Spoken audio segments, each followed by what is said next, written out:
नमस्कार विद्यार्थी मित्रांनो, स्वागत आहे आपल्या यूट्यूब चॅनेलवर द MPSC अचिव्हर्स या यूट्यूब चॅनलवर आपलं स्वागत आहे. तर या चॅनलवर तुम्ही जर नवीन असाल तर चॅनलला जरूर सबस्क्राईब करा व शेजारी असलेलं बेल आयकॉन क्लिक करायला विसरू नका. तर या व्हिडिओमध्ये आपण आज 23 डिसेंबर रोजी झालेला TCSने घेतलेला स्थापत्य अभियांत्रिकी सहाय्यक म्हणजेच ZTCA चा पेपरचे विश्लेषण पाहणार आहोत.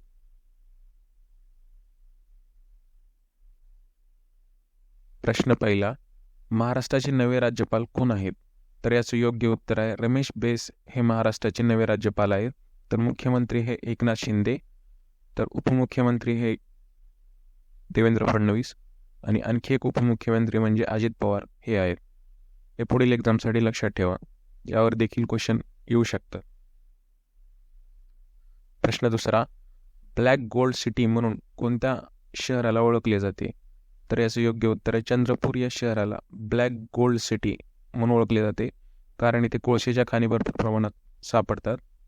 तर सिटी ऑफ ड्रीम्स असे मुंबई या शहराला म्हणतात. तर सिटी ऑफ ऑरेंजेस नागपूरला म्हणतात.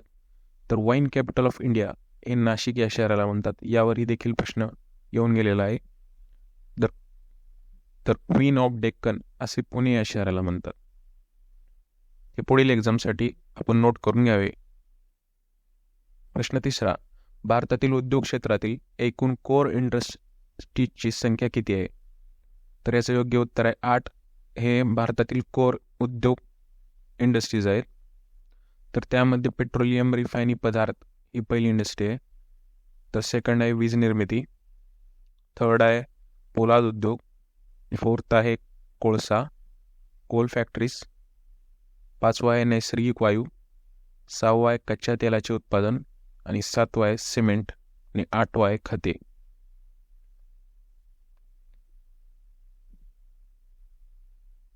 तर प्रश्न चौथा, काँग्रेस नॅशनलिस्ट पार्टीची स्थापना खालीलपैकी कोणी केली? तर याचं योग्य उत्तर आहे महादेव श्रीहरी आणि व मदन मोहन मालविया यांनी 1934 साली काँग्रेस नॅशनलिस्ट पार्टीची स्थापना केली.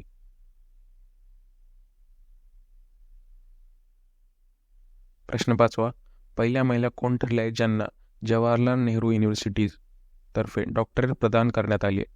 तर याचं योग्य उत्तर आहे सामिया सुलू हसन यांना डॉक्टरेट ही पदवी प्रदान करण्यात आली. तर सामिया सुलू हसनबद्दल भारत टांझानिया संबंध बळकट करण्यासाठी, आर्थिक मुत्सद्देगिरीला चालना देण्यासाठी व प्रादेशिक एकात्मता आणि बहुपक्षीयता या क्षेत्रामध्ये यश मिळवण्यासाठी दिलेले महत्त्वपूर्ण योगदानासाठी त्यांना डॉक्टरेट ही पदवी मिळाली. तर सामिया सुलू हसन या टांझानियाच्या पहिल्या महिला राष्ट्राध्यक्ष आहेत. प्रश्न सहावा, बांगलादेश या स्वतंत्र राष्ट्राची निर्मिती कोणत्या वर्षी झाली? तर याचं योग्य उत्तर आहे 1971 या साली इंदिरा गांधींच्या सरकारच्या काळात बांगलादेश या राष्ट्राची निर्मिती झाली. तर 26 मार्च 1971ला बांगलादेशमध्ये अंतर्गत वार सुरू झाले. तर 3 डिसेंबर 1971ला भारताचा युद्धात प्रवेश झाला व 16 डिसेंबर 1971ला पाकिस्तान फौजेने शरणागती पत्करली. प्रश्न सातवा, स्वतंत्रवीर विनायक दामोदर सावरकर यांना काळ्या पानाची शिक्षा कोणत्या वर्षी ठोठावण्यात आली? तर याचं योग्य उत्तर आहे 1910 या साली स्वतंत्र विनायक दामोदर सावरकर यांना काळ्या पानाची शिक्षा ठोठावण्यात आली. तर 24 डिसेंबर 1910 रोजी पहिल्यांदा 25 वर्ष जन्मठेपेची शिक्षा त्यांना देण्यात आली व 30 जानेवारी 1911 रोजी दुसऱ्यांदा 25 वर्ष जन्मठेपेची शिक्षा देण्यात आली. तर सावरकरांना 4 जुलै 1911 रोजी अंदमानात आणण्यात आले.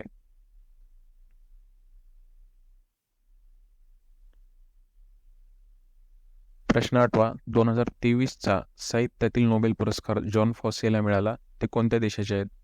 तर याचं योग्य उत्तर आहे नॉर्वे या देशाचे आहेत. तर नोबेल पुरस्कारावर प्रश्न येत आहेत. तर नोबेल पुरस्कार कोणाला मिळाला यावरही प्रश्न येत आहेत आणि त्यांच्या देशावरही प्रश्न येत आहेत. तर हे पुढील एक्झामसाठी नक्की करून जा.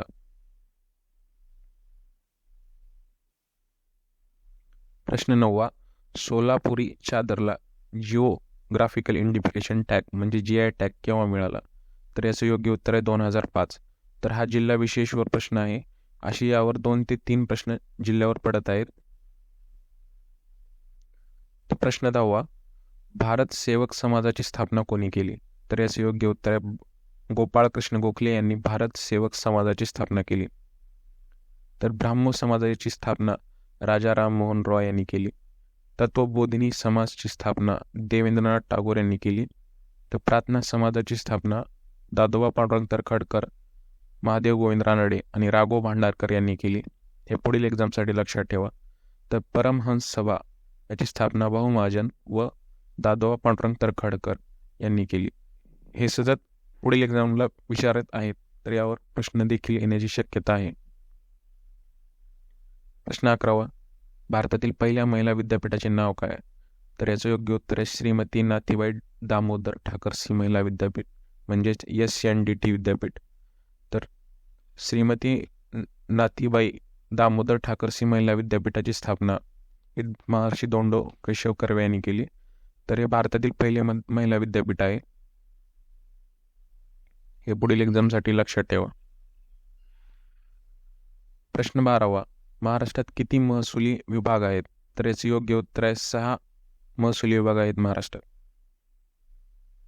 प्रश्न 13वा, दादरा आणि नगर हवेलीची राजधानी कोणती? तर याचे योग्य उत्तर आहे दमण ही दादरा नगर हवेलीची राजधानी आहे. नव्या संसदेच्या उद्घाटनानंतर जुन्या संसदेचे नाव काय झाले? तर याचे योग्य उत्तर आहे संविधान भवन हे जुन्या संसदेचे नाव ठेवण्यात आले आहे. प्रश्न 15वा, चांदोली धरण कोणत्या जिल्ह्यात आहे? तर याचं योग्य उत्तर आहे सांगली या जिल्ह्यात चांदोली धरण आहे. तर आपण महत्त्वाची धरणे पाहू व ते कोणत्या नदीवर आणि कोणत्या जिल्ह्यात आहे यावर देखील आपण माहिती घेऊ. तर भंडारदरा हे धरण प्रवरा नदीवर आहे आणि ते अहमदनगर जिल्ह्यात आहे, हे लक्षात ठेवा. तर जायकवाडी हे गोदावरी नदीवर औरंगाबाद जिल्ह्यात आहे. तर सिद्धेश्वर हे धरण दक्षिण पूर्णा नदीवर हिंगोली या जिल्ह्यात आहे. तर भाटघर म्हणजेच लॉर्डन धरण हे वेळवंडी नदी किंवा नीरा नदी जिल्हा पुणे या ठिकाणी आहे. तर मोडक सागर हे धरण वैतरणा नदी ठाणे येथे आहे. तर एलदरी हे धरण दक्षिण पूर्णा या नदीवर आहे आणि हिंगोली जिल्ह्यात आहे. तर मुळशी हे धरण मुळा नदीवर व पुणे जिल्ह्यात हे आहे. हे पुढील एक्झामसाठी लक्षात ठेवा. ही काही महत्त्वाची धरणे आहेत. प्रश्न 16वा, PMJDY चे पूर्ण रूप काय आहे? म्हणजेच फुल फॉर्म काय आहे? तर याचं योग्य उत्तर आहे प्रधानमंत्री जनधन योजना हे PMJDY चे फुल फॉर्म आहे. तर त्याबरोबरच PM किसान चे फुल फॉर्म पण पाहूया. PM किसान प्रधानमंत्री किसान सन्मान निधी स्कीम हे PM किसानची फुल फॉर्म आहे. तर प्रधानमंत्री किसान मन धन योजना हे एक फुल फॉर्म आहे, लक्षात ठेवा. तर PM गरीब कल्याण योजना हे PMGKY चे फुल फॉर्म आहे. तर प्रधानमंत्री श्रमयोगी मानधन योजना हा एक फुल फॉर्म पुढील एक्झामसाठी लक्षात ठेवा. तर मित्रांनो, हे होते 23 डिसेंबर रोजी झालेला स्थापत्य अभियांत्रिकी सहाय्यक या पदासाठी TCSने विचारलेले जनरल नॉलेज या विषयाचे प्रश्न. जर तुम्हाला व्हिडिओ आवडला असेल तर चॅनेलला नक्कीच सबस्क्राईब करा. ठीक आहे, धन्यवाद.